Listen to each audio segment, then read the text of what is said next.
Welcome to my life, welcome to my life, yeah. On the bright side, yeah, this music here became my only lifeline. Think I'm going crazy, I'm not in my right mind. On the bright side, yeah, hey. Yeah, one leg out that brand new Benz way. Hometown asking am I rich, yeah. Repetition from my chest, that's a bench press. Seeing more behind the frame, future bright but feel the shade. Thinking ain't nobody feel the way I do, but someone gotta feel the same. On the bright side, yeah, this music here became my only lifeline. Think I'm going crazy, I'm not in my right mind, yeah. Welcome to my life, welcome to my life, yeah. Welcome to my life, welcome to my life, yeah. Welcome to my life, welcome to my... Hey guys, welcome back to the channel. So a little different today. We are at Ranger School, Fort Benning, Georgia. We have James, one of my former students. He has finished Ranger School and he's graduating today, so he invited us down. We get to be a part of this, gonna see a cool demonstration, be a part of his graduation. Not only has he finished Ranger School, but he's also finished Green Beret School. He's elite. So anyways, guys, hope you enjoyed this video. Be sure to like and subscribe.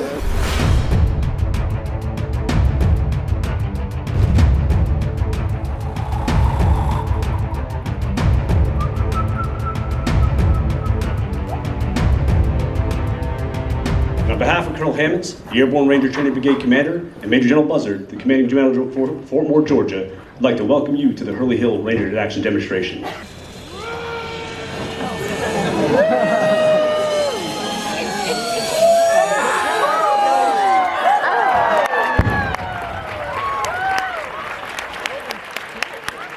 I'm Sergeant First Class Santos, an instructor here at the Darby Phase of Ranger School. Currently I'm assigned to Bravo Company.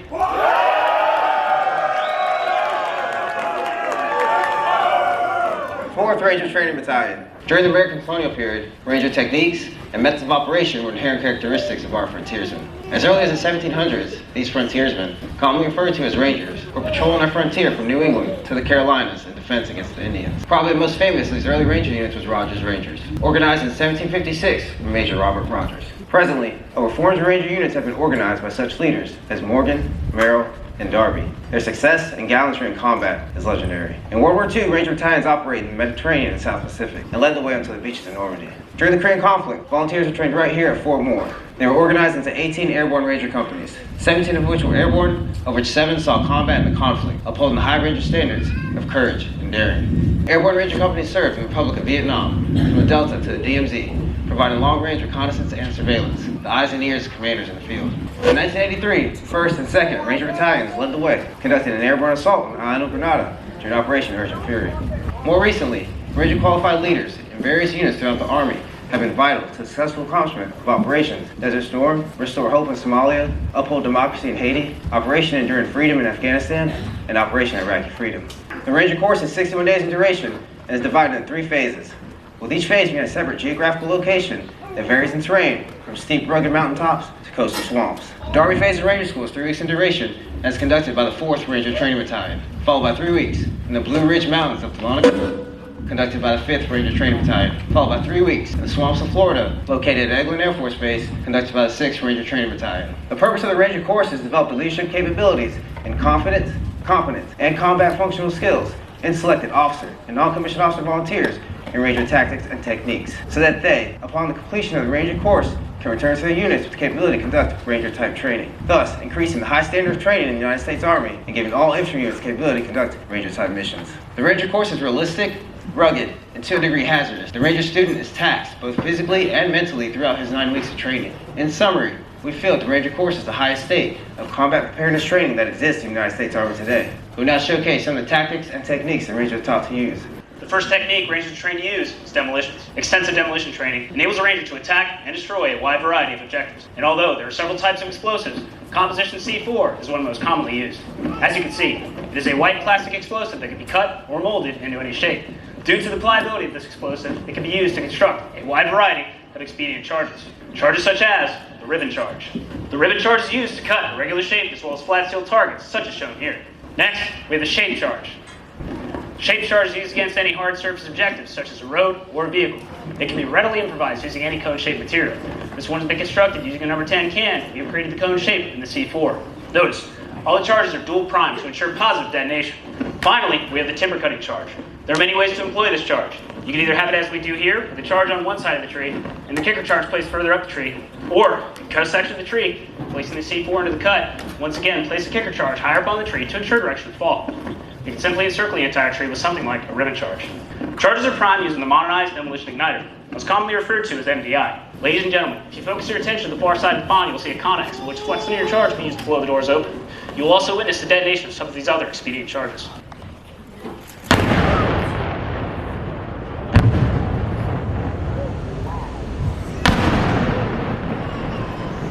Currently assigned to Alpha Company. Part of the mountaineering instruction taught here at the Ranger course. This technique used to descend a vertical surface by means of a mechanical device and is taught for several reasons. First, it helps that Ranger student overcome their inherent fear of heights. Secondly, it teaches them an additional capability. Rangers then learn that there is virtually no impassable terrain, very well trained and well led force. In order to rappel, certain items of mountaineering equipment are essential. First is the kern mantle rope. This rope is 11 millimeters in diameter, 150 feet in length, and has a tensile strength of 4,800 pounds. Another characteristic of this rope is its lack of elasticity, which means that this rope will only stretch 2% under working conditions. To descend, the ranger will face the anchor point and merely walk backwards down the cliff. At any point during his descent, the ranger has a desire to stop. Simply tighten the grip of his right hand around the rope. His right hand acts as his brake hand, supports his weight, as well as controls his rate of descent. His left hand is merely a balancing or a stabilizing agent. To continue with his descent, the ranger will loosen the grip of his right hand from the rope and then proceed with his rappel. In many cases, it may become necessary to haul personnel and equipment up the vertical surface. The vertical haul line consists of a large heavy A-frame that is constructed and lashed together at the top of a cliff with sufficient climbing rope to reach the bottom. The ends of the rope run through a pulley or snap link that is attached to the apex of the frame and are tied together, creating what is known as an endless rope. The direction in which he is descending. His left hand acts as his brake hand, thus freeing his right hand up to fire his weapon should it become necessary to do so during his descent. In the event that a soldier is slightly wounded, Rangers are taught multiple casualty evacuation techniques. One of these techniques is the buddy rappel. The casualty is secured to the Ranger by means of a nylon runner and a snap link to the Ranger's own snap link. The casualty rides in front of and across the lap of that Ranger. If at any point during the descent the casualty requires any medical attention, the Ranger can simply brake and apply it. Once life-saving aid has been given, the Ranger can then proceed with his descent. For demonstration purposes, you'll observe a recon team fast rope onto the far shore. Ladies and gentlemen, please go ahead and direct your attention to the demonstration area on the far shore.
Rangers are taught techniques on small boat operations for both inland waterways and coastlines. These boats come in various sizes, including the F-470 Zodiac, approaching to your front left. This boat is capable of carrying up to 10 fully equipped Rangers. As you notice, once the Rangers step foot on ground, they organize themselves into a squad column fire team wedge. This formation is easy to control and allows for 360-degree security at all times. The squad leader has the additional responsibility as being the patrol leader. He is armed with the M4 carbine. The M4 carbine is the upgraded version of the M16. The M4 has a shorter barrel than the M16 and a collapsible stock. The two team leaders, the Alpha team leader and the Bravo team leader. The Alpha team leader is in charge of frontal security, route selection, and lane navigation. The Bravo team leader is in charge of rear security and aiding the squad leader as the assistant patrol leader. Both are armed with the M4 carbine. The automatic rifleman. First automatic rifleman is armed with the M249 squad automatic weapon, commonly referred to as the SAW. The SAW is a fully automatic weapon system that fires from the open bolt position and fires rounds from a 200-round ammunition drum, or magazines may also be utilized in emergency situations. The other automatic rifleman is armed with the XM250. The XM250 is the U.S. Army's future replacement for the M249. The XM250 is a fully automatic weapon system that fires from the open bolt position, is piston driven, weighs 12 pounds unloaded, and is chambered in 6.8 millimeter. The Grenadiers. The Grenadiers are armed with the M320 grenade launcher. The M320 grenade launcher fires a variety of multi-purpose rounds, including high explosive, illumination, buckshot, and CS. These rounds are carried on a belt that can hold up to 12 rounds. And finally, the rifleman. The first rifleman is armed with the M4 carbine. The other rifleman is armed with the XM7. The XM7 increases the Ranger's capability and performance in range, accuracy, and lethality. Mounted on the XM7 is the XM157 fire control, which allows for automated reticle adjustments and improved range estimation. One of the riflemen has the additional responsibility as being the squad's RTO, or radio telephone operator. He's equipped with the AN-PRC-119 Singar's tactical FM radio. This radio is utilized for secure voice and data communications for hire. The other rifleman carries the mountaineering equipment that the squad may have to utilize during their patrol. As you can see, distributed throughout the squad are such items like the ENVG Bravo, PEC-15, M72 log, claymores, hand grenades, and the RFR bag. The ENVG Bravo. The ENVG Bravo is a day or nighttime optical system that increases the Ranger's capability and performance during the hours of limited visibility. The ENVG Bravo is the U.S. Army's future replacement for the PVS-14. The PEC-15 is a target designator that can designate a target out to 400 meters during the hours of limited visibility through the use of a night vision device. The M72 log is a disposable, single-shot anti-armor weapon system that can penetrate up to 12 inches of armor. The claymores are an anti-personnel mine that is comprised of 1.5 block of C4, and when detonated, projects over 700 steel balls towards its target. Additionally, each Ranger is equipped with 2 hand grenades. Every Ranger in the formation is Ranger First Responder qualified. The Rangers that are equipped with the Ranger First Responder bag are capable of treating, triage, and evacuating any life-threatening injuries found on the battlefield today. Ladies and gentlemen, this light infantry squad has been organized and equipped for a combat patrol. Please give them a round of applause. We'll demonstrate the log walk rope drop. This consists of climbing the vertical ladder, walking across the horizontal beam, negotiating a step obstacle in the middle, and making his way to the far side. Once on the far side, the Ranger will mount the rope, utilizing either the commando or monkey crawl, make his way down to the Ranger tab, where he will then request permission to drop some 40 feet into the water. Hurry up, Ranger. You know what to do. Family, special guests, what do you think? Make him do one more? Graduating class, what do you think? One more? I don't think that one counted. Graduating class, what do you think? Drop, Ranger.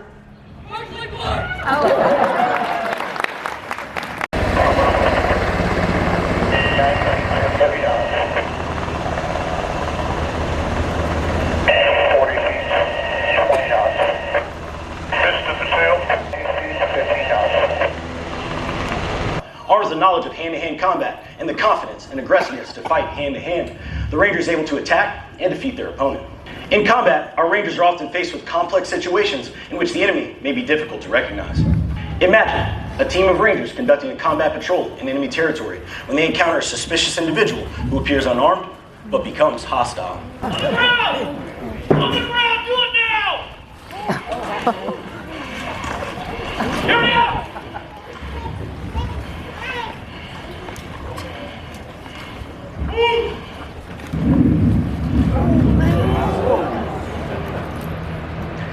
During hand-to-hand combat, it is inevitable that the fight will end up on the ground. To defeat this form of attack, Rangers are trained in the grappling techniques of Jiu-Jitsu. You'll notice my demonstrator is on the top or mounted position. From this position, he can deliver various strikes with his fists or elbows, numerous arm bars, and even chokes, the cross-collar choke. You will now see my demonstrators on the bottom position. Though he is on the bottom, he is still the dominant fighter. He uses his legs to control the distance between himself and his opponent. Also from this position, he can deliver various strikes, chokes,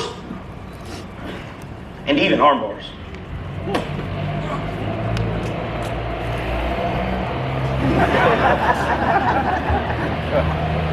I don't think they like each other, ladies and gentlemen.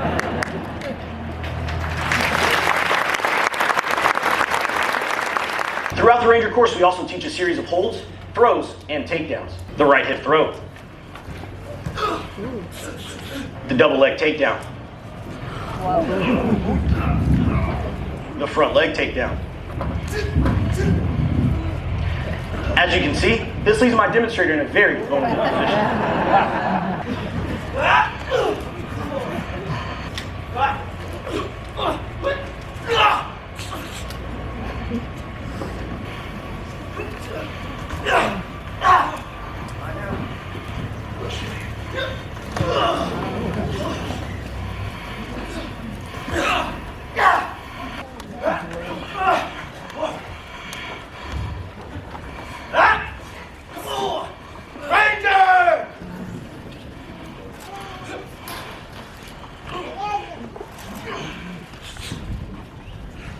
Oh no, wait. Oh man. Did you kill that guy?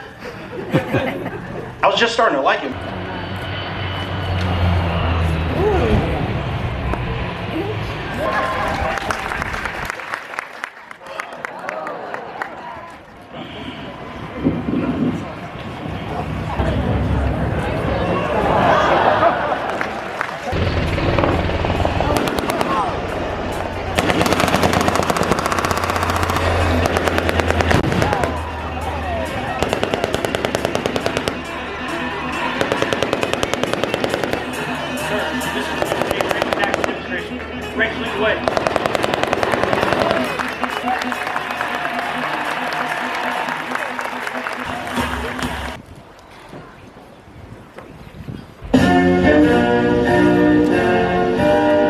Determination that keeps you going when everything inside you says to quit. It is the resolve to bounce back from setbacks, the discipline to stay the course, and the courage to lead from the front. Grit is what makes Rangers different. Grit is what makes Rangers unique. And grit is why Ranger qualified soldiers are sought out by every leader in the United States Army. Rangers, your training has equipped you with the skills and experience that will make a difference in your own lives and the formations you will join. Your experience at the Ranger School has forged you into the leaders who can inspire others to be great. Congratulations on your achievement. Rangers, lead the way.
Special Forces, Green Beret. There he is. Look at old Schallenberger, proud of this kid. Feel good to be done? Yeah, feels good, man. How much weight you think you lost? Probably about 20 pounds, but I put it all back. So already? It's coming back quick. Yeah. Think I'm going crazy, I'm not in my right mind. Yeah. Subscribe, my man, Murph Squad. Let's go. Let's go. Let's go. Shout out to the boys. Welcome to my life, welcome to my life.